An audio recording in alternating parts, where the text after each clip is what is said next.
2013, la croissance économique n'a été que de 2,3%.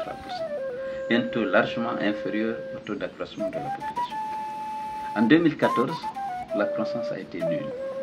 En 2015, elle a été négative. S'il n'y a pas de création de richesse, comment voulez-vous dire qu'il y a une performance économique? C'est vrai qu'en 2012, le point d'achèvement a été atteint grâce à des efforts qui ont été menés à la maîtrise des dépenses publiques. Mais ceci n'est pas en soi le progrès. C'est une opportunité que le point d'achèvement a créée.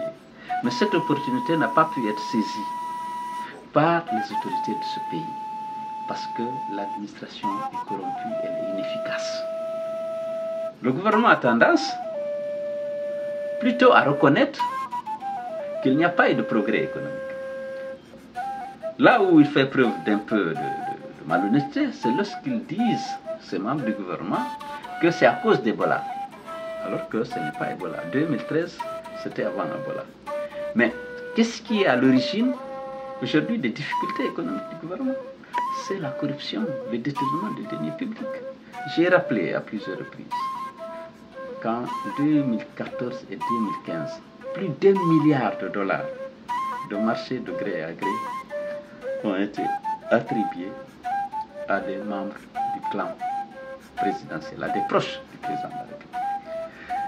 Et lorsque vous regardez ces contrats gré à gré, vous vous rendez compte que les prix unitaires fixés représentent 3, 4, jusqu'à 5 fois le prix normal des biens et des services. Ça montre que ces marchés de gré à gré ont servi juste à sortir de l'argent pour enrichir le clan et financer la mascarade électorale qui nous a été imposée en 2015 à l'occasion de l'élection présidentielle du 11 octobre. Donc, je pense que les autorités du pays acceptent qu'il y a une récession ou en tout cas une stagnation économique. Nul ne peut affirmer qu'il y a eu progrès, puisque jusqu'à présent, il n'y a pas eu de croissance depuis 2013. Maintenant, c'est que les déficits sont creusés en 2015 et en 2010 du fait qu'il y a eu des sorties massives d'argent, de devises, à partir de la Banque centrale pour financer ces marchés de gré à gré auxquels je viens de faire allusion, pour plus de $1 milliard.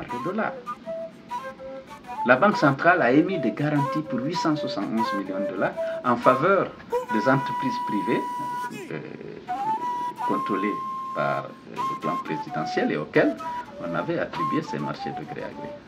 Et les réserves de change, naturellement, du pays, entre le 1er janvier et le 31 décembre 2015, se sont effondrées en passant de 4 mois d'importation à moins de 2 mois d'importation. La monnaie s'est fortement dépréciée, passant de 7 000 francs le dollar à 9 100, 9 200 aujourd'hui. Tout cela, c'est la conséquence directe, naturellement, de l'usage abusif de la planche à billets et des sorties massives de capitaux pour financer justement l'enrichissement du clan et pour financer également, hélas, la mascarade électorale à laquelle on a eu droit en 2015. Donc, je ne pense pas que le pouvoir affirme qu'il y a eu des progrès, en tout cas au plan économique, puisque le nombre de pauvres s'est accru. Aujourd'hui, on doit avoir 58% des Guinéens qui vivent en dessus de ces absolus de pauvreté. C'est vrai, il y a eu qu'à l'État.